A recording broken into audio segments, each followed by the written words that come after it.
Our shirt on. The myth and the machine. Defining the deep state. Myth versus reality.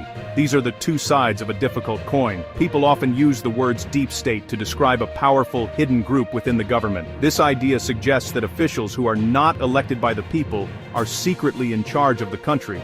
They supposedly work in the shadows. They are thought to undermine the leaders whom the public has chosen. This is a very compelling narrative. It speaks to a deep-seated fear that we are not truly in control of our own destiny, that unseen forces are pulling the strings of power. So what exactly do people mean when they use this term? In its most common usage in the United States today, the deep state refers to career government employees. These are the long-serving professionals in critical institutions. They work in intelligence agencies. They work in the armed forces. They work in the Justice Department. They work in the broader civil service. The theory posits that these individuals are bound by a shared, secret agenda. This agenda, it is claimed, often runs directly counter to the will of the elected president and, by extension, the will of the people. This is a profound and serious accusation, and it requires us to look very closely at the evidence presented. The power of this idea comes from its simplicity. A foreign phrase on American soil. The term's journey. The phrase deep state was not born in America. Its origins lie in other countries with very different political histories.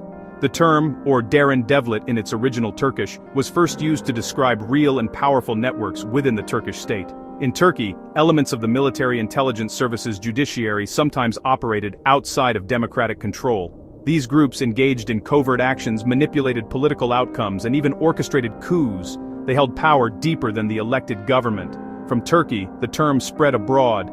In countries like Egypt, Pakistan, unelected military and intelligence elites held tremendous sway. They could remove elected leaders when threatened. There, the deep state was not a theory, but a dangerous reality. Formal democracy masked a permanent, unelected security establishment. The phrase's journey to the United States is recent. It entered American political vocabulary around 2016. Usage surged during intense political division and distrust. Some leaders and supporters adopted the term to explain opposition from within government.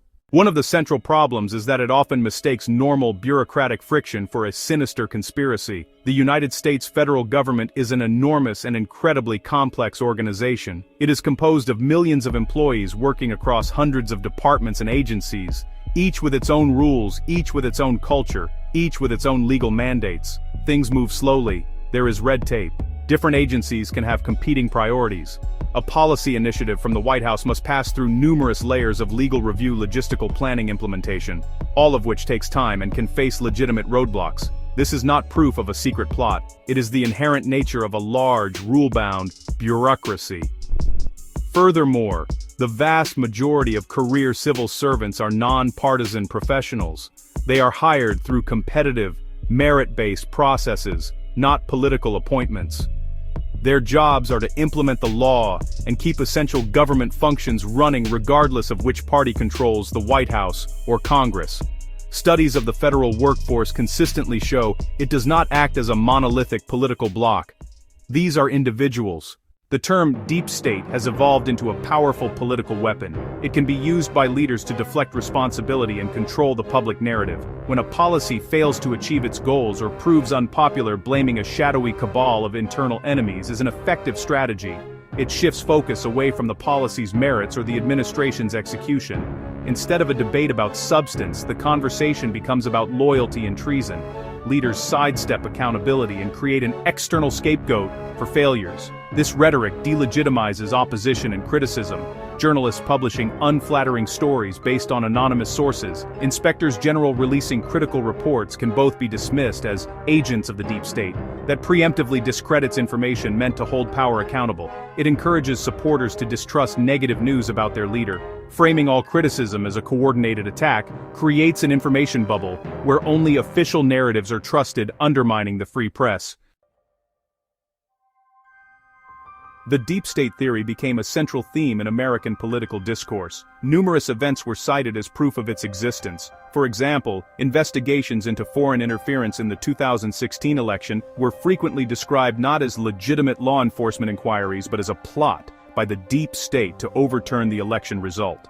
The work of the FBI and the intelligence community was framed as a politically motivated attack, orchestrated by entrenched officials hostile to the new administration. This narrative cast doubt on investigators' motives from the start. However, a closer look reveals a far more complex reality. The investigations were initiated based on credible evidence of foreign meddling, a serious national security concern. The process involved individuals appointed by Democratic administrations and by Republican administrations. Inspector General reports found serious mistakes and procedural errors, but didn't find evidence of a politically motivated conspiracy to undermine the president. It was institutional sloppiness and poor judgment in places, not a coordinated clandestine coup by a shadowy cabal. The facts were more mundane and less dramatic than the theory suggested. Leaks to the media were another phenomenon frequently attributed to the deep state. If the deep state is not a useful or accurate frame, are there better ways to understand the hidden influences on government? One powerful alternative concept is what some scholars call the contractor state. This refers to the massive network of private corporations, consulting firms, defense contractors that perform core government functions. Over the last few decades, the government has outsourced a vast array of services, from intelligence analysis, military logistics, IT infrastructure.